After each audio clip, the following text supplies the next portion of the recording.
दोस्तों आज के इस वीडियो में हम लोग प्रैक्टिस सेट नंबर 8 करने वाले हैं और ये सारे मॉडल सेट किरण पब्लिकेशन की बुक के हैं। पटना हाई कोर्ट असिस्टेंट के लिए बहुत ही अच्छा क्वेश्चन इस प्रैक्टिस सेट में दिया गया है। सभी प्रैक्टिस सेट को 1 बाय 1 हम लोग फिनिश करेंगे। हमारा टारगेट रहेगा कि 20 अप्रैल के पहले ये सारे प्रैक्टिस सेट को ख़त्म कर लिए जाएँ ताकि आपको सफिशियंट टाइम मिले रिविज़न के लिए। लास्ट में हम लोग प्रीवियस ईयर क्वेश्चन को एनालिसिस करेंगे जो कि 2016 में हुआ था। इसके अलावा आप लोगों को पता होगा कि वैकेंसी का डिटेल और उसके साथ साथ जो सिलेबस है उसके बारे में आप सभी जानते होंगे कि जनरल अवेयरनेस के 25 क्वेश्चन, रीजनिंग और मैथ के कंबाइंड 25 क्वेश्चन, इंग्लिश के 25 क्वेश्चन, हिंदी के 15 क्वेश्चन और कंप्यूटर अवेयरनेस के 10 क्वेश्चन पूछा जाएगा। टोटल टाइम 2 घंटा का है और हमारा मार्क्स होगा 100, नो निगेटिव मार्क्स, कोई भी निगेटिव मार्क्स नहीं होगा। इस एग्ज़ाम में ऑफलाइन एग्ज़ाम होने वाला है। एक्सपेक्टेड है कि आपका 30 अप्रैल को एग्ज़ाम होने का चांसेस है पूरी, तो आप लोग को कोई कन्फ्यूजन नहीं होने चाहिए एग्ज़ाम के डेट को लेकर। एग्ज़ाम मैक्सिमम चांस है 30 अप्रैल को ही होगा। आइए अब क्वेश्चन देखते हैं 1 बाय 1। जनरल अवेयरनेस के पहला क्वेश्चन है, ये क्वेश्चन बीपीएससी में भी पूछा गया था। इन बिहार द टर्म्स बलसुंदरी, ताल, करैल और पलथर ये किस प्रकार के टर्म हैं? ये टर्म जो एसोसिएटेड है वो मिट्टी से रिलेटेड है, मिट्टी से। तो इसका आंसर क्या होगा? ऑप्शन 3 यानी सॉइल इसका करेक्ट आंसर हो जाएगा। तो चलिए यहाँ पे हम नेक्स्ट क्वेश्चन देख लेते हैं। Malaria and kala-azar are cause due to, malaria और कालाजार किसके द्वारा होता है? और इस क्वेश्चन का आंसर होगा आपका ऑप्शन नंबर 4, प्रोटोजोआ। मलेरिया कालाजार प्रोटोजोआ के कारण होता है। आइए अब अगला क्वेश्चन देखते हैं। बांदीपुर नेशनल पार्क कहाँ पर स्थित है? बांदीपुर नेशनल पार्क बहुत ही फेमस नेशनल पार्क है और हाल ही फिलहाल में पीएम नरेंद्र मोदी ने यहाँ पे विजिट किया था। बांदीपुर नेशनल पार्क जो है वो कर्नाटका में स्थित है। इसका फॉर्मेशन जो था वो 1974 में किया गया था। दरअसल ये एक टाइगर रिजर्व है और यहाँ पे बहुत सारे टाइगर को रखा गया है अंडर प्रोजेक्ट टाइगर, और ये नेशनल पार्क है और हाईएस्ट टाइगर पॉपुलेशन जो है इंडिया में यहीं पे पाया जाता है। हालांकि अब ये डेटा चेंज हो गया है। अब जो डेटा है मध्य प्रदेश में most probably highest number of tiger है। तो आपका आंसर हो जाएगा ऑप्शन 4। अगला क्वेश्चन है रैयतवाड़ी सिस्टम। रैयतवाड़ी सिस्टम किसके द्वारा लाया गया था? रैयतवाड़ी सिस्टम जो था वो 1820 में थॉमस मुनरो के द्वारा लाया गया था। रैयतवाड़ी सिस्टम में क्या था कि जो लैंड था उसको पीजेंट के हाथों दिया गया था, उसका ऑनरशिप राइट जो था वो पीजेंट के हाथ में चला गया था रैयतवाड़ी सिस्टम में। और इसको लाने के लिए यहाँ पे बहुत सारे प्रोविंस में लाया गया था, जैसे कि मद्रास प्रोविंस, बॉम्बे प्रोविंस, आसाम के कुछ पार्ट्स में लाया गया था थॉमस मुनरो के द्वारा। Thomas Munro option 2। अगला क्वेश्चन है which of the district has no land under forest cover. तो बिहार के चारों डिस्ट्रिक्ट है और इसमें फॉरेस्ट कवर नहीं है। तो देखिए आपका भोजपुर डिस्ट्रिक्ट है उसमें फॉरेस्ट कवर लैंड नहीं है और ये डाटा जो है बिहार के इकोनॉमिक सर्वे में दिया गया है। तो इसका आंसर हो गया ऑप्शन 1। अगला क्वेश्चन है due to which reason Lahore session of Indian National Congress is important. Lahore जो इंडियन नेशनल कांग्रेस का सेशन हुआ था वो किस लिए इम्पोर्टेंट है? लाहौर इंडियन नेशनल कांग्रेस का सेशन 1919 में हुआ था और इसके जो प्रेसिडेंट थे उस समय जवाहरलाल नेहरू थे और इसी समय जो था वो पूर्ण स्वराज की मांग की आवाज़ उठाना शुरू हुआ था। और इसमें जो था वो बहुत सारे ऐसे कांग्रेस के नेता थे जिन्होंने राउंड टेबल कॉन्फ्रेंस का बॉयकॉट करना शुरू किया गया था जो कि लंदन में होने वाला था। और इसी के साथ साथ जो नेताओं ने मांग रखा कि 26 जनवरी 1930 को फर्स्ट इंडिपेंडेंस डे मनाएंगे इंडिया का। तो इसलिए ये सारी बातें जो है वो लाहौर सेशन के लिए इम्पोर्टेंट है। आइए ऑप्शन को यहाँ पे देखते हैं। राइट ऑप्शन होगा आपका ऑप्शन नंबर 3। अगला क्वेश्चन है bronze statue of Nataraja was built during which dynasty. तो नटराज की जो मूर्ति है वो ब्रॉन्ज में बनी है और इसकी जो बनावट है वो किस डायनेस्टी के दौरान हुआ था? तो इसका बनावट किया गया था चोला डायनेस्टी के द्वारा। यहाँ पे चोला डायनेस्टी के द्वारा बनाया गया था 907 से लेके 1279 के बीच में। Option number 4। अगला क्वेश्चन है what is the second name of tertiary sector. Tertiary sector यहाँ पे 3 प्रकार के इकोनॉमिक में सेक्टर होते हैं। प्राइमरी सेक्टर जो कि मैन्युफैक्चरिंग का काम करता है, सेकेंडरी सेक्टर जिसका काम होता है कि जो भी मैन्युफैक्चर होता है उसको टर्शियरी सेक्टर में कन्वर्ट करने का काम करता है। और टर्शियरी सेक्टर जो कि सर्विस सेक्टर के नाम से भी जानते हैं, तो यहाँ पे जो सेकेंड नेम पूछा गया है टर्शियरी सेक्टर का, उसको हम लोग बोलते हैं सर्विस एरिया, सर्विस सेक्टर भी कहते हैं। अगला क्वेश्चन है, after some time brass and bronze statue becomes green due to which of the following reason. तो जो भी ब्रास और ब्रॉन्ज के मूर्तियाँ होती है वो ग्रीन पड़ जाती हैं। ग्रीन होने का कारण है उनका कि उनमें क्या होता है कि कोरोजन होना शुरू होता है, जिसके कारण उनका कलर चेंज हो जाता है। कोरोजन क्यों होता है? क्योंकि ये जो ब्रास और ब्रॉन्ज होते हैं उनमें बहुत सारी मात्रा में कॉपर लगे होते हैं, और कॉपर जब जो है पानी और कार्बन डाइऑक्साइड के साथ इन्वायरमेंट में मिलता है तो वो कॉपर हाइड्रोजन कार्बोनेट बनाता है, जो कि स्टेचू के कलर को ग्रीन कर देता है। तो इसलिए राइट आंसर हो गया ऑप्शन 1 कोरोजन। अगला क्वेश्चन है, कहलगांव एंड काटी। कहलगांव एंड काटी, बाढ़ और नवीन नगर, ये सारे सेंटर हैं किस चीज़ के लिए? तो ये सारे सेंटर हैं थर्मल पावर प्लांट के लिए। कहलगांव जो कि भागलपुर डिस्ट्रिक्ट में है, और कांटी जो कि मुजफ्फरपुर के डिस्ट्रिक्ट में है, और बाढ़ जो कि बाढ़ में है, पटना के डिस्ट्रिक्ट है। उसके अलावा यहाँ पे नवीन नगर जो है वो औरंगाबाद में स्थित है। अगला क्वेश्चन है, choose the correct group of important God's of वैदिक पीरियड। वैदिक पीरियड के इम्पोर्टेंट भगवानों के यहाँ पे ग्रुप को चुनना है। तो इस ऑप्शन को देखें ध्यान से, और ऑप्शन को देखने के बाद से यहाँ पे जो हमारा राइट आंसर होगा वो होगा अग्नि, इंद्र और सोम, यानी ऑप्शन नंबर 1। अगला क्वेश्चन है, कॉपी ऑफ ताजमहल बीबी का मकबरा is located at which place. तो ताजमहल के ही कॉपी में बनाया गया है बीबी का मकबरा, और ये किस प्लेस पे है बीबी का मकबरा? ये है आपका औरंगाबाद में। औरंगाबाद में ये लोकेटेड है, और ये मकबरा बनाया गया था जो मुगल एम्परर थे औरंगजेब, उनकी वाइफ थी दिलरास बानो बेगम, उसी के याद में इस मकबरा को बनाया गया था। अगला क्वेश्चन है, type of unemployment in field of agriculture where more than required number of people are given employment is known as. तो देखिए, जब भी कोई खेती में अगर 5 लोगों की आवश्यकता होती है लेकिन उसी खेत में 10 लोग काम करते हैं, तो इस प्रकार की जो अनएम्प्लॉयमेंट है उसको बोलते हैं छुपी हुई बेरोजगारी, यानी इसको बोलेंगे डिसग्यूज्ड अनएम्प्लॉयमेंट। आपका ऑप्शन नंबर 1 सही हो जाएगा, डिसग्यूज्ड अनएम्प्लॉयमेंट। अगला क्वेश्चन है, which of the following is a centre of textile industry in Bihar. तो बिहार में जो टेक्सटाइल इंडस्ट्री का मेन सेंटर है वो भागलपुर में है। यहाँ को भागलपुर को silk city of the Bihar बोलते हैं। अगला question, in the contest of the election in India the term VVPAT का फुल फॉर्म पूछा गया है। तो देखिए, वीवीपैट का फुल फॉर्म होता है voter verified paper audit trail, और ये एक प्रकार से ऐसा मेथड है जो कि फीडबैक प्रोवाइड करता है वोटर को कि आप जब भी वोट देते हैं तो किस पर्सन को आपने वोट दिया, वो फीडबैक प्रोवाइड करने का काम करता है वीवीपैट। तो यहाँ पे इसका राइट आंसर हो जाएगा आपका voter verifiable paper audit trial.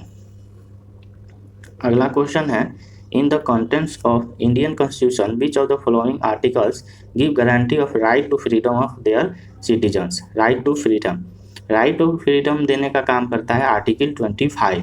Article 25 बोलता है कि every individual is equally entitled to freedom of conscience and has right to profess, practice and propagate their religion, यानी अपने धर्म का प्रचार करने के लिए पूरी तरह से स्वतंत्र हैं, अपने बातों को रख सकते हैं। इसके लिए राइट टू फ्रीडम का जो आर्टिकल है आर्टिकल 25।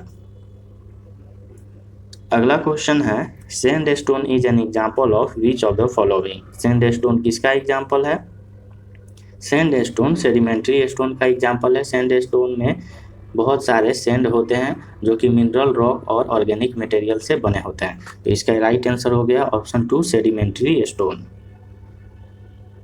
अगला क्वेश्चन है, which of the following statement is not true in regard of tundra vegetation. Tundra vegetation के संबंध में गलत स्टेटमेंट बताना है। तो टुंड्रा वेजिटेशन क्या है? टुंड्रा क्लाइमेट जो है उसमें बहुत सारे लो मीन एनुअल टेम्परेचर के पाए जाते हैं, और इसका मिड विंटर टेम्परेचर रहता है बहुत ही लो, जो कि फ्रीजिंग से लगभग 40-50 डिग्री नीचे रहता है, 40-50 डिग्री सेल्सियस नीचे रहता है। तो यहाँ पे जो ऑप्शन देख रहे हैं उस ऑप्शन के अनुसार हमारा ये पाया जाएगा टेम्परेट एरिया में ये जो है वो गलत स्टेटमेंट है। ये टेम्परेट एरिया में नहीं पाया जाता है, ये वेरी लो एरिया में पाया जाता है। अगला क्वेश्चन है dash concentrate the air from near by. अपने आसपास के एयर को कंसंट्रेट करने का काम कौन करता है? तो आसपास के एयर को, यहाँ पे बायोलॉजी से रिलेटेड एक क्वेश्चन है, तो आसपास के जो भी एयर होता है वो एयर ड्रम कंसंट्रेट करता है। एयर ड्रम नहीं, यहाँ पे पीना, पीना जो है वो कंसंट्रेट करता है। और पीना क्या करता है कि जो भी हमारा एयर का एक्सटर्नल और मिडिल और इनर पोर्शन होता है उसमें जो है पीना होता है। आउटर पोर्शन जो है पीना क्या करेगा कि यहाँ पे जो भी आसपास के हवा का जो कंसंट्रेशन हो उसको इकट्ठा करके आपके कानों को तक पहुंचाता है। तो इसके राइट आंसर हो गया option 3। Light year is related to which of the following. Light year जो संबंधित है वो डिस्टेंस से है। इसकी सहायता से जो है एस्ट्रोनॉमर डिस्टेंस का मान पता लगाते हैं। अगला क्वेश्चन है how many seats are reserve for SC candidate in Bihar legislative assembly. Bihar legislative assembly में एससी के जो सीट रिजर्व है वो 38 सीट है और एसटी का 2 सीट है। टोटल लेजिस्लेटिव असेंबली का सीट है 243। Next question what was the objective of justice Rajendra सचार committee form by the Indian government. Rajendra सचार committee, तो ये पहले के चीफ जस्टिस रहे दिल्ली हाई कोर्ट के राजेंद्र सचार, और ये एक ह्यूमन राइट एक्टिविस्ट रह चुके थे। और इनकी कमेटी से जो फॉर्म किया गया था वो सोशल इकोनॉमिक कंडीशन का पता लगाने के लिए कमेटी बनाया गया था। तो इसके लिए राइट आंसर हो गया to check the social and economic condition of Muslim community. अगला क्वेश्चन है which of the following union territory in India has been given status of partial state. तो इंडिया में 2 ही ऐसे यूनियन टेरिटरी है जिसको पार्शियल स्टेट और legislative assembly की तरह ही कोई दर्जा दिया गया है, और वो 2 स्टेट है पुडुचेरी और दिल्ली। और इनमें जो है मंत्रिपरिषद के गठन का भी यहाँ पे प्रावधान है। इनको खास ऐसे टेरिटोरी हैं जिनको हाफ मतलब पार्शियल स्टेट बोल सकते हैं। इसका राइट आंसर हो गया ऑप्शन 3। अगला क्वेश्चन है which bridge connects Dibrugarh of Assam with Pasighat of Arunachal Pradesh. तो कौन सा ब्रिज है? इस ब्रिज का नाम है बोगीबिल। बोगीबिल इसका ब्रिज का नाम है और इसकी लंबाई जो है 4.9 किलोमीटर की है। और ये जो है आसाम का ब्रह्मपुत्र नदी के साउथ बैंक पे स्थित है और ये डिब्रूगढ़ को जोड़ता है तिबामजी बॉर्डर जो कि अरुणाचल प्रदेश का स्थित है। अगला क्वेश्चन है when we keep food containing oil and fat for long time its taste and smell is due to change due to. तो यहाँ पे ये क्वेश्चन पूछा गया है कि कोई ऐसा फूड जिसमें तेल और वसा होता है उसको ज़्यादा समय के लिए रखने पे उसका जो स्मेल है और टेस्ट दोनों चेंज हो जाता है, इसका कारण क्या है? तो इसका कारण है कि उसमें जो है रेंसिडिटी आ जाती है, उसमें जो है ऑक्सीडेशन होना शुरू हो जाता है। मतलब कि जो भी फूड होता है वो स्पॉइल होना शुरू हो जाता है। वो स्पॉइल इसलिए होता है क्योंकि जो भी फैट और ऑयल होती है उसका ऑक्सीडेशन हो जाता है और उसके कारण से उसका टेस्ट और स्मेल चेंज हो जाता है। तो इसका राइट आंसर हो गया ऑप्शन 3। अब आगे क्वेश्चन जो दिए गए हैं वो रीजनिंग और मैथ के क्वेश्चन हैं। इसमें हम आपको बताएंगे कि कैसे अप्रोच लेना है क्वेश्चन को और प्रोसेस क्या होगा मैथ और रीजनिंग को क्वेश्चन को सॉल्व करने के लिए, कैसे आप इस क्वेश्चन को सॉल्व करने के दौरान सोच सकते हैं। तो देखिए पहला क्वेश्चन है A11 D8 G5। तो A से 11 और D के बाद से 8 है और G के बाद से 5 है। तो इसका क्या मतलब है, आगे क्या होना चाहिए?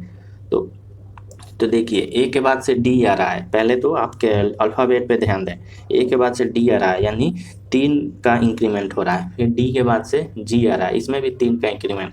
तो G के बाद से ऐसा कोई लेटर आएगा जिसमें 3 लेटर का इंक्रीमेंट हो। तो G के बाद से HIJ और उसके बाद से K HIJ। हाँ, तो J जो है वो 3 इंक्रीमेंट हो रहा है J में, तो पहला जो अल्फ़ाबेट हो जाएगा वो J हो जाएगा। अब J के बाद से देखना है कि वो यहाँ पे जो आपका नंबर है वो नंबर क्या होगा। तो J तो कन्फर्म है, तो यहाँ पे ऑप्शन जो है 1 और 3 ये कट गया। तो J के बाद से नंबर, अब नंबर का क्या लॉजिक है? तो 11 के बाद से 8 हो रहा है यानी -3, फिर 8 के बाद से 5 हो रहा है फिर -3, तो 5 के बाद से फिर -3 करेंगे तो -3 करेंगे तो 2 आएगा। तो जे के बाद से 2 आना चाहिए, तो राइट आंसर हो गया ऑप्शन 2। अगला क्वेश्चन है सिलोजिज्म से, और इसमें आपको डायग्राम बनाना है। डायग्राम को अच्छे से बनाइए और डायग्राम बना के जो भी कंक्लूजन कहता है उस कंक्लूजन को आप लोग चेक कीजिए, और चेक करने के बाद से आपका आंसर आ जाएगा। बहुत ही इजी क्वेश्चन होता है, इसका आंसर आसानी से आ जाएगा। तो इसका आंसर मैं आपको डायरेक्टली बता देता हूँ, इसका आंसर होगा नाइदर 1 और नॉट 2, यानी जो भी डायग्राम बनाएंगे उसको बनाने के बाद से कोई कंक्लूजन फॉलो नहीं करेगा। अगला क्वेश्चन है 28 नंबर में है कि यहाँ पे साइन चेंज कर देना है। साइन को चेंज कर देना है, प्लस को माइनस कर देंगे और जहाँ पे डिवाइड है वहाँ पे ऐड कर देंगे। तो इसमें सेम वैसा ही आपको प्रोसेस को फॉलो करना है। डिवाइड है 15 डिवाइड, तो 15 प्लस कर देंगे और फिर ब्रैकेट दे देंगे, और ब्रैकेट के बाद से 5 प्लस है तो 5 माइनस कर देंगे 8, और इसको कर दीजिए, उसके बाद से आंसर आ जाएगा। तो इजी क्वेश्चन है, इसका आंसर हो जाएगा 12। अगला क्वेश्चन है who among the 4 terms listed 3 alike, यानी जो 4 टर्म दिया गया है इसमें 3 एक तरह से मैच करेगा और एक जो है वो उस सीक्वेंस में फिट नहीं बैठेगा। तो उसी को आपका बताना है कि जो सीक्वेंस में फिट नहीं कर रहा है वही आंसर हो गया। तो देखिए लॉजिक इसमें देखना पड़ेगा कि लॉजिक क्या है। R22, A4, P19 और K14। तो देखिए R के बाद से लिखा है 22, R22, यानी R का सबसे पहले देखें तो प्लेस वैल्यू होता है 18। R का प्लेस वैल्यू 18 में 4 जोड़ रहा है तो 22 आ रहा है। A का प्लेस वैल्यू होता है 1, तो उसमें 3 जोड़ रहा है तो 4 हो गया। फिर P का प्लेस वैल्यू होता है 16 में भी 3 जोड़ रहा है तो 19 हो गया। और उसके बाद से K का होता है 11, और 11 में 3 जोड़ रहा है तो 14, यानी सब में 3 जोड़ रहा है और इसी में 4 जोड़ रहा है बस। तो इसका आंसर हो गया ऑप्शन 1। अब अगला क्वेश्चन है कि विबजियोर एक वर्ड है, उसमें क्या करना है कि विच of the following 2 consecutive letters have least differences between them in term of English alphabet. तो इस क्वेश्चन में पूछ रहा है कि कौन सा ऐसे 2 कॉन्जिक्यूटिव टर्म है जिसके बीच में सबसे कम डिफरेंस होगा, यानी सबसे पास, मतलब कि कहने का मतलब कि जैसे कि A और B अगर कोई है तो उसमें डिफरेंस क्या है 0 है, और A और C में डिफरेंस 1 का है। तो उसी तरह इसमें आपको बताना है। तो B और I में देखिए, फिर I और B में देखिए, B और G में देखिए। तो इसी तरह जब हम लोग देखेंगे तो देखने के बाद से देखेंगे कि O और R जो है, O और R के बीच में कितना लेटर है। यहाँ पे O और R के बीच में सिर्फ O, P और Q यानी 2 ही लेटर है, लेकिन बाकी सब में 2 से ज़्यादा लेटर मिलेगा। जैसे आपको दिखा रहे हैं, जैसे I और B में कितना है, जैसे I और B में है C D E F G H, यानी 6 है। I और B के बीच में 6 है तो वो नहीं होगा। तो इसी तरह O और R के बीच में 2 ही हैं, तो सबसे कम जो आ रहा है वो आ रहा है O और R। इसी तरह से आप सारे क्वेश्चन को सॉल्व करना है। क्वेश्चन को आप लोग ध्यान से पढ़िए, तब आपका क्वेश्चन जो है आसानी से सॉल्व हो जाएगा। क्वेश्चन को समझना ही 50% से ज़्यादा सॉल्व का पार्ट होता है। तो 31 हाइट ऑफ 7 गर्ल्स दिया गया है ABCDEFG, और उसका कंपैरिजन करना है। तो ऑर्डर रैंकिंग से क्वेश्चन है, इसमें कुछ नहीं करना रहता है। इसमें जो जैसा स्टेटमेंट दिया है उसको आपको कंडीशन के साथ बैठाते जाइए, और एक कंडीशन के साथ जब बैठाएंगे तो सभी कंडीशन को मिलाने के बाद से एक खास अरेंजमेंट बन जाएगा 7 गर्ल्स का, और उसके अनुसार ऑर्डर पता चल जाएगा कि किसका हाइट कम है, किसका हाइट ज़्यादा है। तो यहाँ पे जो आंसर आपको डायरेक्ट बता रहे हैं कि इसका आंसर क्या होगा, 31 का आंसर हो जाएगा ऑप्शन 2। अगला क्वेश्चन है ब्लड रिलेशन से। ब्लड रिलेशन का क्वेश्चन है pointing to a boy Sohan said he is son of Raj who is my younger sister father, how is Raj related to Sohan. तो राज जो है सोहन से कैसे संबंध रखता है। तो देखिए इसमें ब्लड रिलेशन का क्वेश्चन है, इसमें जो है आपको बताना है। तो सोहन का जो यंगर सिस्टर है वो फादर, यंगर सिस्टर का जो फादर है वो सोहन का फादर होगा। इसका मतलब क्या कि राज जो है वो सोहन का पिता है, राज जो है सोहन का पिता है, क्योंकि राज जो है वो फादर है सोहन का यंगर सिस्टर का। तो जब राज जो है फादर है तो राज जो है वो फादर होगा सोहन का भी। जब उसके सिस्टर यंगर सिस्टर का फादर है राज, तो उसका भी सोहन का भी फादर होगा। तो इसलिए राइट आंसर हो जाएगा आपका ऑप्शन नंबर 3 फादर। अगला क्वेश्चन कोडिंग से है RSMP सोसो, इसको कोड कर दिया है LLEG, और उसी तरह पूछा है एक्स जेड वी एच को कोड में क्या लिखेंगे। तो देखिए इसमें क्या लॉजिक चल रहा है। सबसे पहले तो आप लोग यहाँ पे लेटर को लिखने के बाद से देखेंगे कि आर से एल कैसे हुआ, आर से एल कैसे हुआ, एस से एल कैसे हुआ, फिर एम से ई कैसे हुआ। तो प्लेस वैल्यू को आप लोग सबसे पहले लिख दीजिए। तो प्लेस वैल्यू को लिखेंगे तो देखेंगे कि आर में -6 करेंगे तो एल आएगा, यानी माइनस पीछे 6 को चलेंगे तो एल आ जाएगा। फिर एस में पीछे 7 को चलेंगे तो एल आएगा। फिर एम में पीछे 8 चलेंगे तो ई आएगा। फिर पी में पीछे -9 चलेंगे तो जी आएगा। एल में -6 चलेंगे, यानी आधा लेटर में 6 7 8 9 चलेंगे, फिर आधा लेटर में 6 7 8 9 चलेंगे। तो उसी लॉजिक पे आपको बैठा देना है। एक्स में -6 चलिए पीछे, तो एक्स में -6 यानी पीछे चलेंगे 6 तो आर आएगा, यानी एक्स के जगह आर हो गया। उसके बाद से जेड में -7 यानी पीछे 7 चलेंगे तो एस आएगा। उसके बाद से बी में 8 पीछे चलेंगे तो टी आएगा। उसके बाद से एच में पीछे 9 चलेंगे तो वाई आएगा, वाई आएगा तो R S T Y, R S T Y, R S T Y. तो यहाँ पे 2 ऑप्शन बच गया। उसी तरह आप जो है क्यू में फिर से -6 चलेंगे, एन में -7, टी में -8 और भी में -9। तो आपका आ जाएगा के जी एल एम, के जी एल एम। तो आपका राइट आंसर निकल के आएगा ऑप्शन 2। ऑप्शन 2 यहाँ पे सही हो गया। अगला क्वेश्चन है सीरीज है 4 6 8 18 16। तो 4 से 6, 6 से 8, 8 से 18, 18 से 16। देखिए क्या हो रहा है यहाँ पे। 4 से यहाँ पे अल्टरनेट सीरीज है ये। 4 से 8 हुआ यानी गुना 2, फिर 8 से गुना 2 16, 6 से 3 यानी 18, 18 3 54। तो यहाँ पे 54 आएगा आंसर। तो राइट आंसर हो गया ऑप्शन 1। अगला क्वेश्चन है A team is selected from 9 players, और उसके बाद से 6 प्लेयर जो है टीम में रहेगा। A can not be selected with B G. तो यहाँ पे जो है पेयरिंग करना है आपको, पेयरिंग कर दीजिए। उसके बाद से टेबल बना के आपको पेयरिंग कर दीजिए कि किस टीम में कौन कौन से प्लेयर होगा। तो पेयरिंग करने के बाद से आप इसका आंसर दे सकते हैं कि किस टीम में कौन कौन से प्लेयर है। तो इस क्वेश्चन में पूछा गया which of the following is a correct section of team. तो करेक्ट सिलेक्शन कौन सा है इसमें? तो इसमें है B C D E G M. आइए हम नेक्स्ट क्वेश्चन देखते हैं।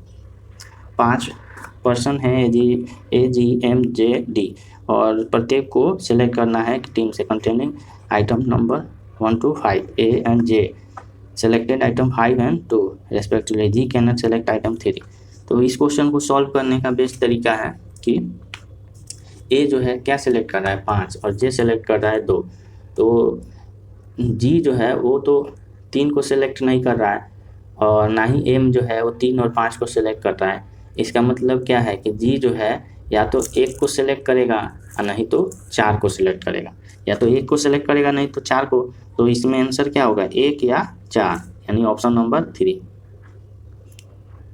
अगला क्वेश्चन है Ram is boy, Ram is boy. तो यहाँ पे कोडिंग डिकोडिंग है, चाइनीज कोडिंग डिकोडिंग है राम का कोड।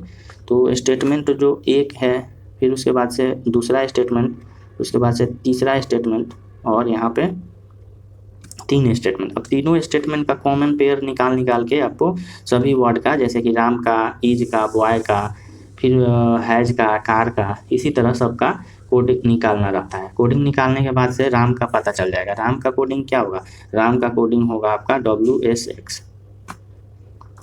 अगला क्वेश्चन है सॉल्व करना है, इजी क्वेश्चन है, आप लोग सॉल्व करिए और इसका आंसर जो है कमेंट करके बताइएगा। 13 का क्यूब क्या होता है? 13 का क्यूब यहाँ पे 179, 169 यहाँ पे क्यूब दिया है ना। हाँ 13 का क्यूब, तो 13 का क्यूब हो जाएगा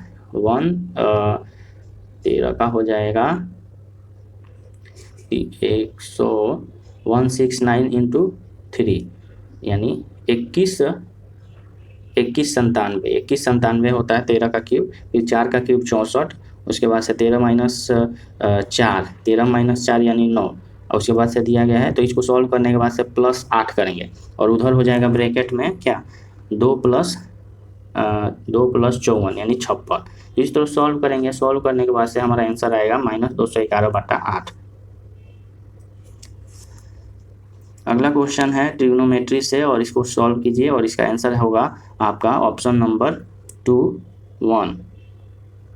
ए और बी का रेशियो है 7 और 9, बी और सी का। तो इसमें जो है बी का यहाँ पे मान जो है 9 है और यहाँ पे बी का मान 1 है, तो इसको भी 9 बना लेंगे। तो यहाँ पे जो है 9 से गुना कर देंगे तो बी और सी का रेशियो हो जाएगा यहाँ पे 9:108, और ए हो गया आपका 7 और बी हो गया 9, सी हो गया 108। तब क्या पूछा है कि ए बी सी हो गया 7, 9, 108, यानी ऑप्शन नंबर 3।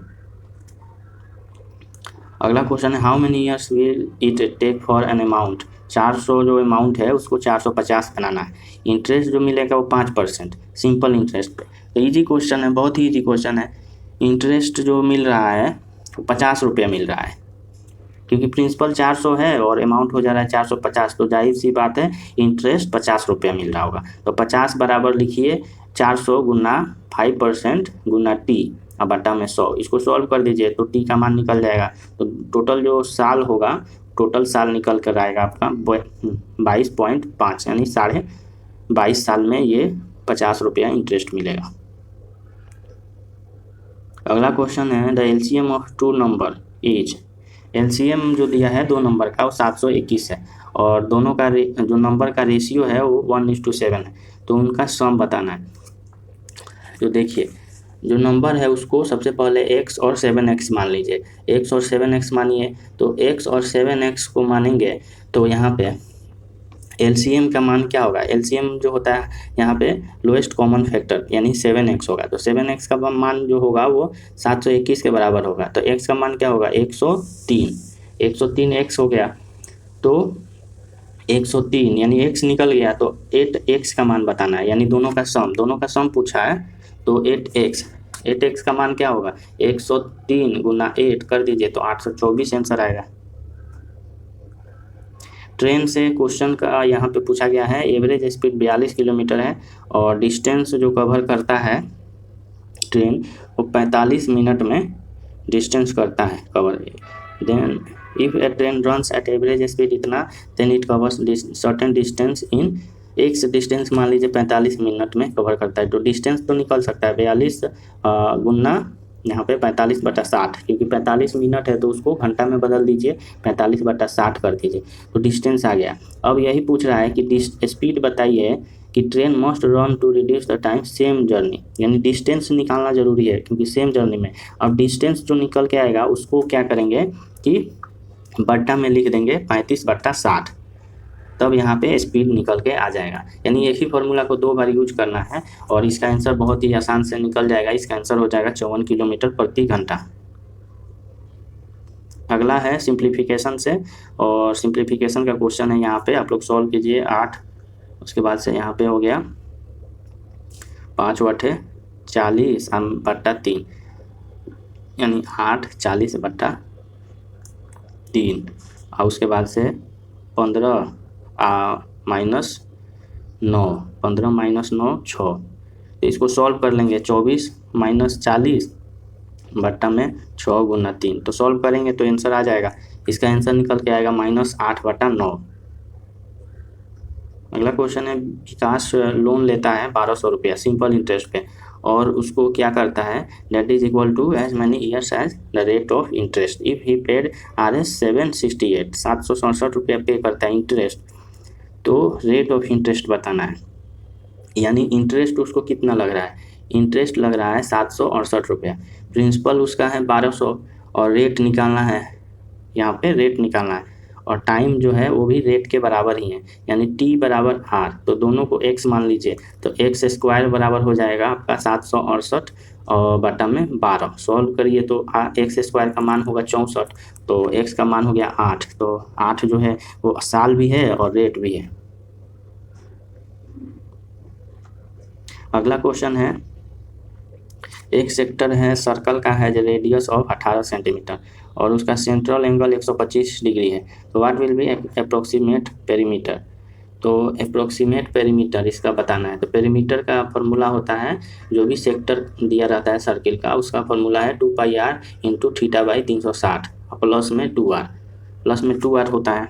इसका जो डायग्राम बन के आता है ऐसे, तो r और r तो इसका क्या होगा, इसी फॉर्मूला पे अगर हम लोग सब वैल्यू पुट करेंगे 2πr plus theta by 360 plus 2r सभी वैल्यू को पुट करके हमारा आंसर आ जाएगा 75.3 सेंटीमीटर।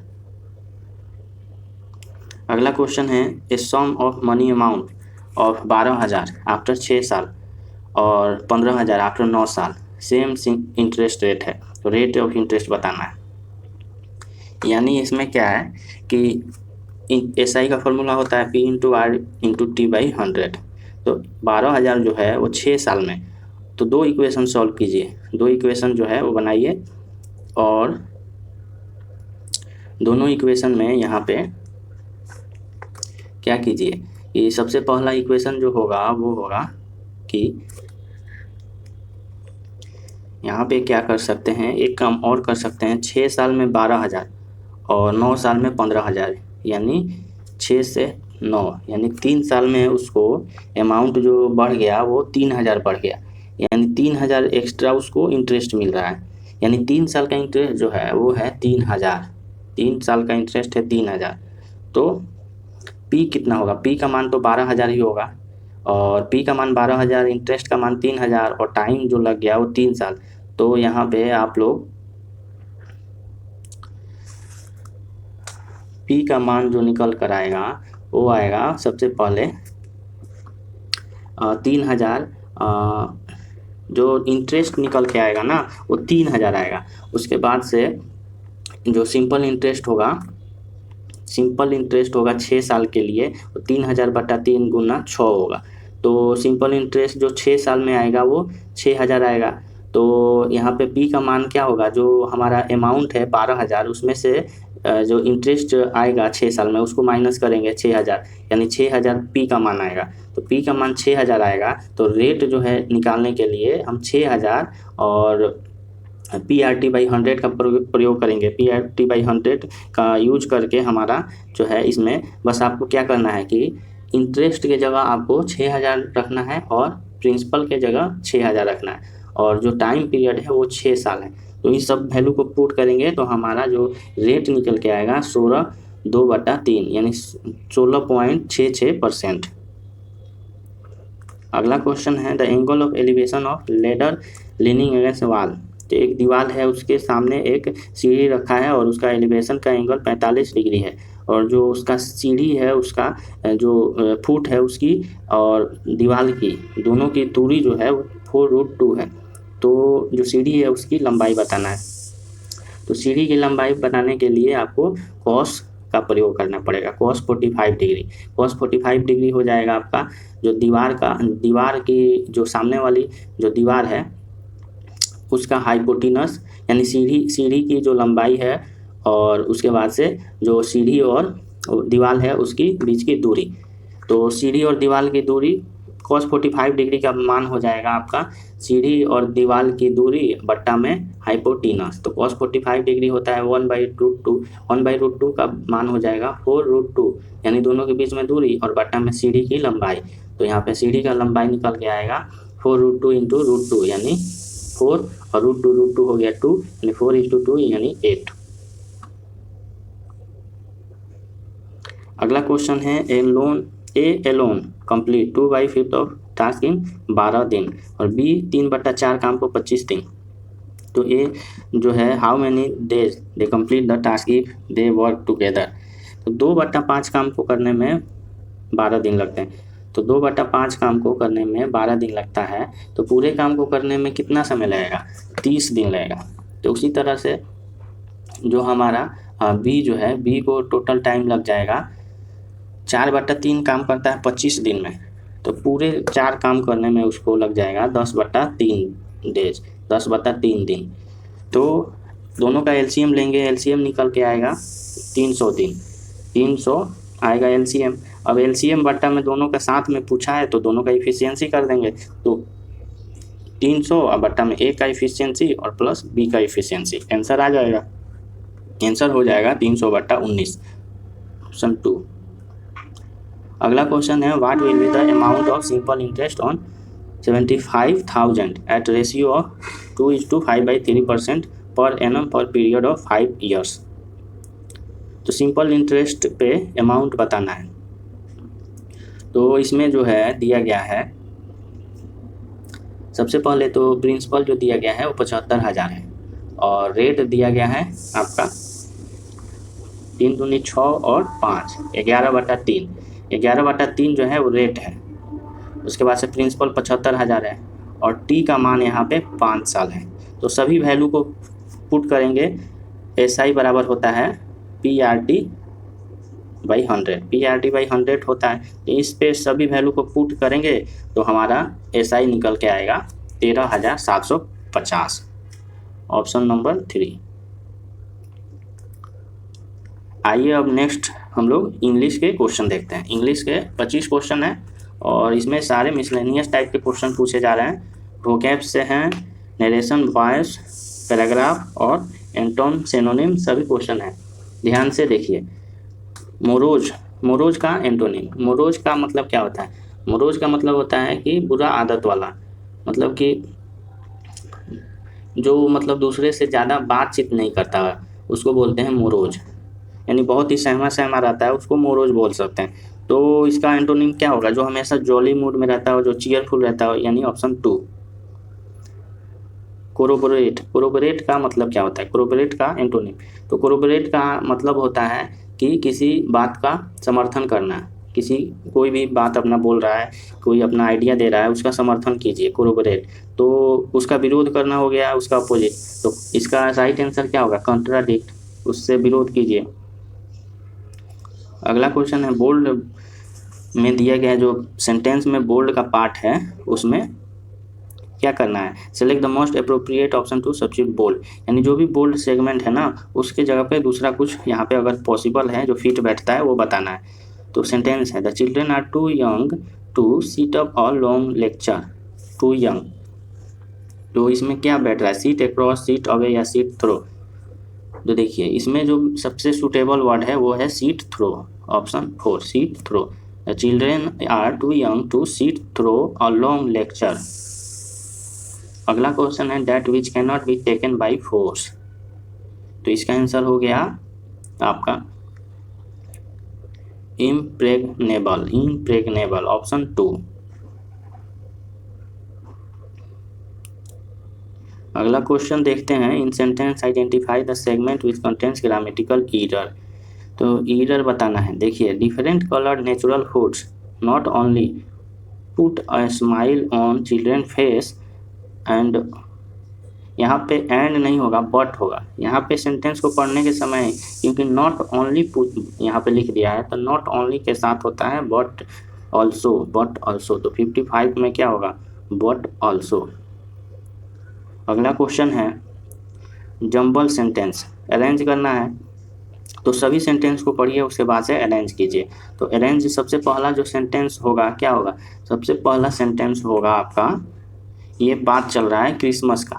तो क्रिसमस का बात चल रहा है कि on Christmas Eve peeps an orphan who is about the 7 year old encounters an escaped convict in the village graveyard। तो ऑप्शन बी, सॉरी यहाँ पे पहले तो बी आएगा, तो यहाँ पे बी होगा। बी के बाद से सही आ रहा है C, the convict scares people into stealing food. B और सी, बी और सी, बी और सी का यही ऑप्शन होगा। जंबल सेंटेंस है, एक और जंबल सेंटेंस है। तो जंबल सेंटेंस में जब तक इंट्रोडक्शन सेंटेंस आपको पता नहीं होगा तब तक आप नहीं बता पाएंगे।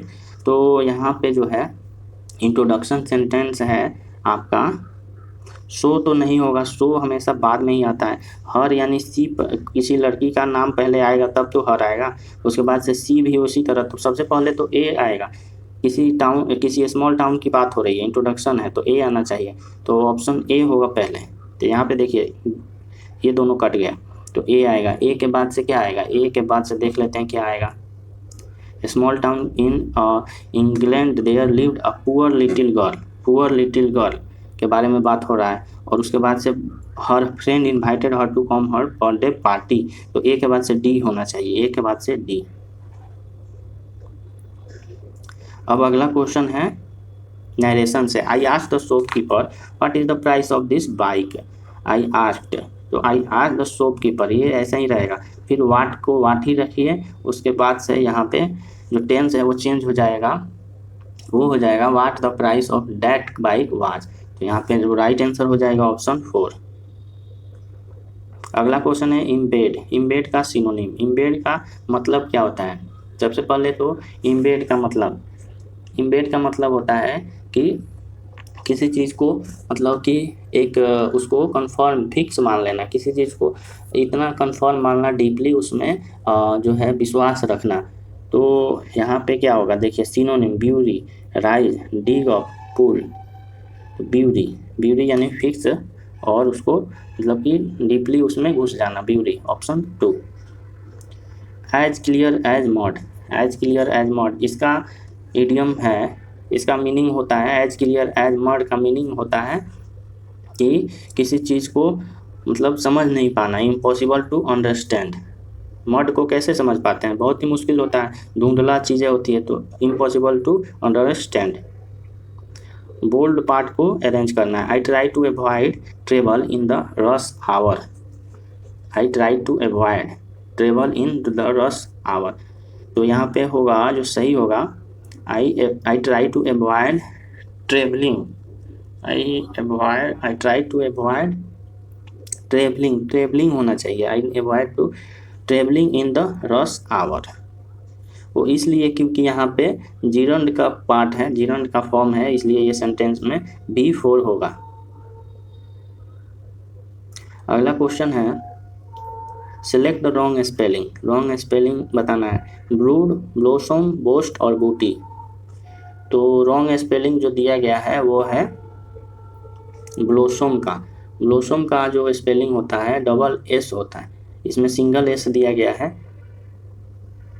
अगला क्वेश्चन है सेंटेंस में grammatical error. The Cannes film festival attract some of the world's most famous people. तो कांस फिल्म फेस्टिवल है वो अट्रैक्ट करता है some of the world's most famous people. तो इसमें एरर कहाँ है? इसमें एरर जो है वो यहाँ पे अट्रैक्ट जो आ रहा है वो कांस फिल्म फेस्टिवल के लिए आ रहा है, जो कि सिंगुलर है। तो सिंगुलर चीज़ के लिए हमेशा S होना चाहिए, तो अट्रैक्ट होना चाहिए, यानी यहाँ पे एरर है ऑप्शन 3 में। अगला क्वेश्चन है कंबुस्टिबल। कंबुस्टिबल का सिनोनिम क्या होता है? कंबुस्टिबल का मतलब होता है इनफ्लेमेबल, तो इसका सिनोनिम हो जाता है इनफ्लेमेबल, यानी ऑप्शन नंबर 4। अगला question the thick smoke dash out of the landfill site is making the city polluted air even more toxic. The thick smoke यहाँ पे थिक स्मोक क्या कर रहा है? Out of landfill site is making city polluted air even more toxic. Billowing यहाँ पे सही होगा, क्योंकि यहाँ पे बहुत ही ज़्यादा मात्रा में किसी चीज़ को फैला रहा है, बिलोइंग। अगला क्वेश्चन है मोस्ट एप्रोप्रिएट वर्ड क्या होगा? Fill in the blanks. Financial institutions that had their premises in the world trade centre were crippled by the loss of यहाँ पे है financial institution that had their premises in world trade centre were crippled by the loss of dash and hardware. The loss of क्या, और उसके बाद से hardware. तो individual का तो लॉस नहीं होगा, बहुत ज़्यादा आदमी का होगा, पर्सनल का होगा, loss of personal and hardware. अगला क्वेश्चन जो है 67 से 71, ये पैसेज का क्वेश्चन है। तो पैसेज का सॉल्व करने का एक अच्छा तरीका है कि पैसेज को 1 से 2 मिनट में इसको ओवरव्यू कीजिए, फिर डायरेक्टली आप लोग क्वेश्चन पे जाइए। क्वेश्चन को पढ़ते समय ही उसके कीवर्ड को याद रखिए और कीवर्ड को ही पैसेज में खोजिए, फिर आपका आंसर आ जाएगा जल्दी जल्दी। देखिए जैसे what are scientist doing, scientist क्या कर रहे हैं, तो ये पूछा गया है साइंटिस्ट क्या कर रहे हैं। हम देखते हैं साइंटिस्ट डूइंग कहीं है तो देख लेते हैं। साइंटिस्ट डूइंग, तो साइंटिस्ट क्या कर रहे हैं? साइंटिस्ट जो है देखिए यहाँ पे क्या कर रहे हैं,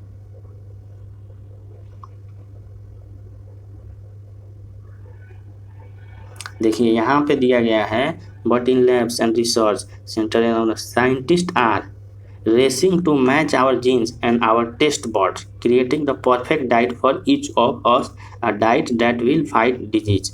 तो यही होगा यहाँ पे, यहाँ से लेके देखिए यहाँ रेसिंग टू मैच, रेसिंग यहाँ से लेकर अब यहाँ तक देखते हैं ऑप्शन में क्या दिया है। ऑप्शन में क्या दिया है, हाँ रेसिंग, देखिए यहीं पे दे दिया है कि creating the perfect diet for us, perfect diet बना रहे हैं। और यहाँ पे देखिए ऑप्शन 1 में है racing in lab and research centre around, racing कर रहे हैं लेकिन इसके लिए सिर्फ रेसिंग नहीं कर रहे हैं, रेसिंग कोई काम के लिए कर रहे हैं। तो काम क्या है, काम है कि creating the perfect diet for the अस। उसी तरह ये सारे आपको कीवर्ड मार्क करना है, जैसे कि what does J Bruce German से, जे ब्रूस जर्मन ने क्या कहा था। तो यहाँ पे जे ब्रूस जर्मन का कीवर्ड जो दे दिया है उसकी डायरेक्ट जाएंगे। देखिए यहाँ पे इन्होंने कह दिया, डायरेक्ट मिल गया। ये J Bruce says the food as we like the most will be most healthy for us. तो यहीं पे आपको डायरेक्ट आंसर बता गया कि the food we like is most healthy for us, यानी ऑप्शन 2। तो इसी तरह से आप बाकी को क्वेश्चन भी सॉल्व कीजिएगा और प्रैक्टिस कीजिएगा, तो सारे पैसेज के क्वेश्चन सही होंगे, क्योंकि पैसेज का आंसर जो है पैसेज में ही रहता है, आपको बाहर से उसका आंसर नहीं देना रहता है, बस आपको सावधानी से पढ़ के उसको सेलेक्ट करना है। क्वेश्चन है अगला 73, must appropriate meaning idiom spill the beans. Spill the beans का मतलब क्या होता है, स्पिल द बीन्स का मतलब होता है किसी सीक्रेट को उजागर करना, reveal a secret. A large impressive house, a large impressive house को बोला जाता है मेंशन, ऑप्शन 1। अगला क्वेश्चन है रॉन्ग स्पेलिंग बताना है। रॉन्ग स्पेलिंग इसमें किसका है, देखिए रॉन्ग स्पेलिंग जो दिया गया है वो दिया गया है आपका इमिशन का। इमिशन का जो स्पेलिंग होता है वो डबल एस होता है, EMI, यहाँ पे डबल एम नहीं होता है, डबल एस होता है, तो EMI SSION, ऑप्शन 3। अब नेक्स्ट क्वेश्चन देखते हैं, फटाफट क्वेश्चन देख लेते हैं। हिंदी का क्वेश्चन है, रमेश ने अपने चालाकी से किसी को आगे नहीं आने दिया। तो यहाँ पे आंसर हो जाएगा अपनी चालाकी से। दिए गए शब्द का विलोम बताना है। स्नेह सिक्त, स्नेह सिक्त का विलोम होता है स्नेह रिक्त, ऑप्शन 3। चंद्रमा का पर्यायवाची होता है शशि। सूत में प्रत्यय जो लगा है वो है आपका सूता।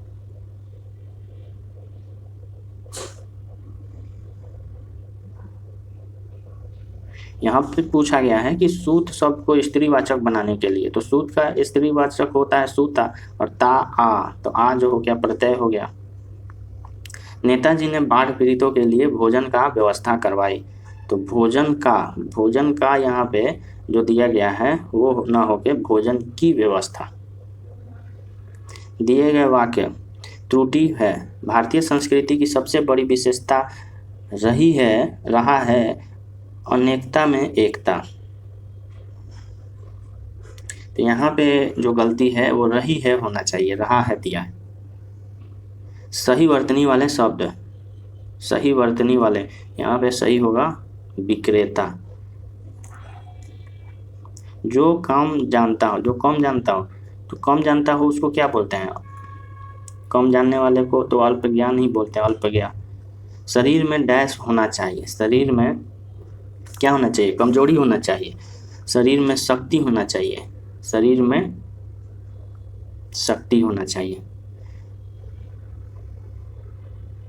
अगला क्वेश्चन है कड़वा घूंट पीना, इसका मतलब होता है चुपचाप अपमान सहना।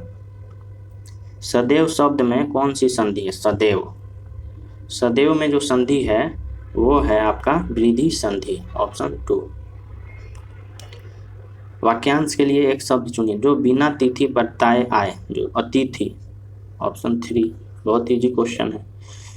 दिए गए शब्द में पर्यायवाची, विश्व का पर्यायवाची क्या होता है, विश्व का पर्यायवाची होता है संसार।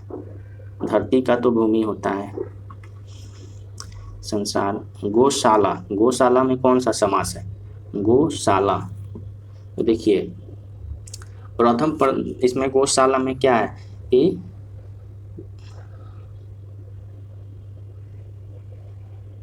प्रथम पद इसका जो है वो गौ है, और दूसरा जो उत्तम पद है वो प्रधान है।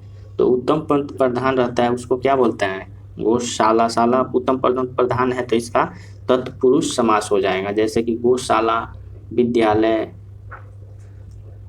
अगला क्वेश्चन, सही वर्तनी वाला शब्द। सही वर्तनी इसमें किसमें है, सही वर्तनी है आपका अविलंब, अविलंब यानी ऑप्शन 1।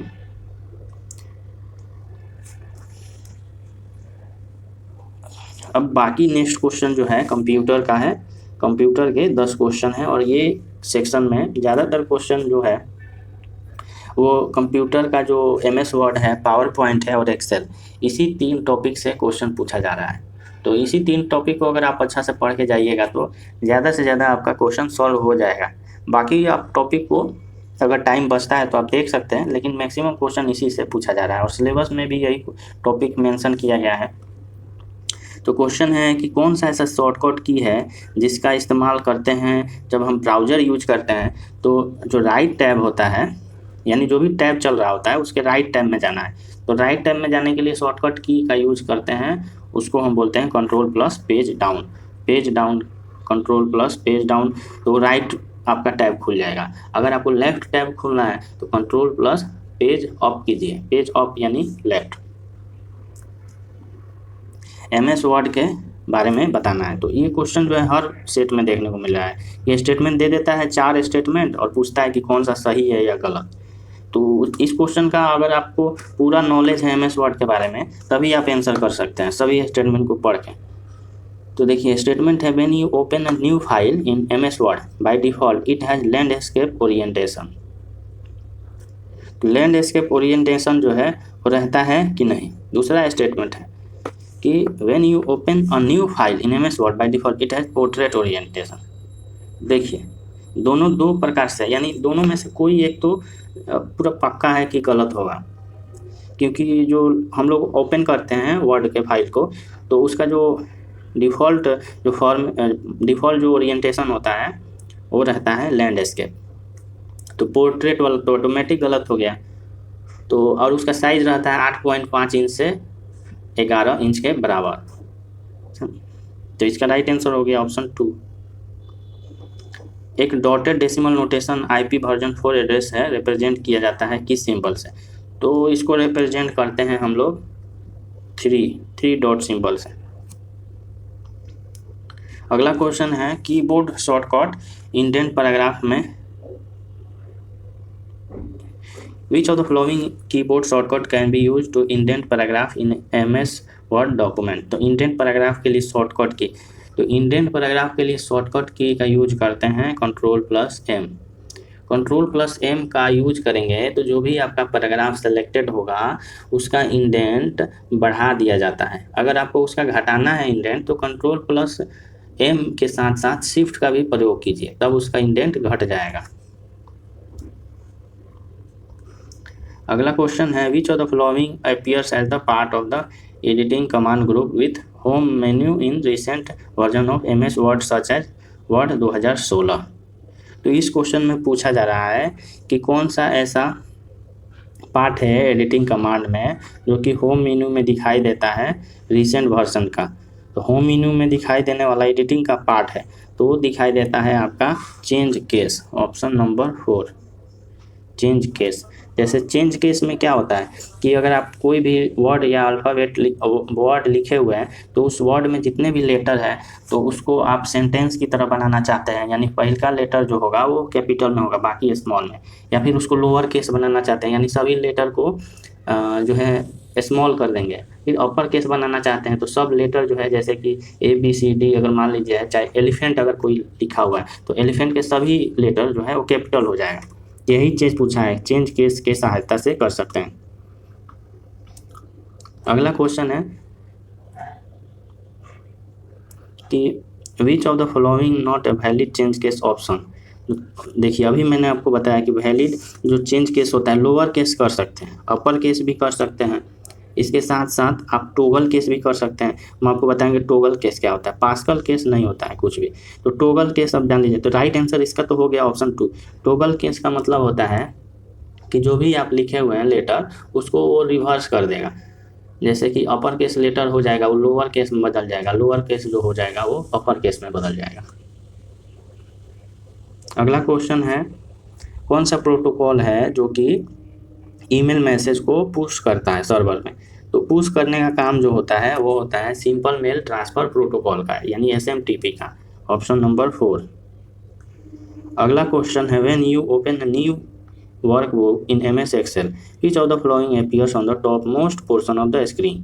तो MS Excel जब ओपन करते हैं, कोई नया MS Excel ओपन किए तो ओपन करते ही सबसे पहले जो लिखा रहता है वहाँ पे वो होता है टाइटल बार। टाइटल बार यानी जो भी आपका MS Excel का वर्कबुक है उसका नाम लिखा रहेगा टाइटल बार में। तो इसका आंसर हो गया ऑप्शन 4। अगला क्वेश्चन है, एक फॉर्मूला है A3B4, एक सेल है A5 में। तो अगर सेल A5 को कॉपी किया जाता है और पेस्ट किया जाता है E9 में, तो E9 का जो सेल होगा उसका फॉर्मूला क्या होगा? तो उसका फॉर्मूला कैसे निकलेगा? यहाँ पे जब हम कॉपी और पेस्ट करेंगे ना तो वो ऑटोमेटिकली एडजस्ट कर जाएगा सेल रेफरेंस उसका। सेल रेफरेंस एडजस्ट कर गया तो एडजस्ट करने के बाद से उसका जो फॉर्मूला निकल के आएगा वो आएगा E7F8, E7F8, ऑप्शन 1। अब नेक्स्ट क्वेश्चन है, last question, what will the result of the following MS Excel formula? Fact 0, fact 3 और फैक्ट 5। यहाँ पे फैक्ट का मतलब है फैक्टोरियल, तो फैक्टोरियल 0 का मतलब होता है 0, उसके बाद से फैक्टोरियल आपका 3 का मतलब होता है 1:2:3, और फैक्टोरियल 5 का मतलब होता है 1:2:3:4:5। तो इन सबको जब सम करेंगे, सम करने के बाद से जो हमारा आंसर आएगा वो आएगा 127, आपका ऑप्शन नंबर 2।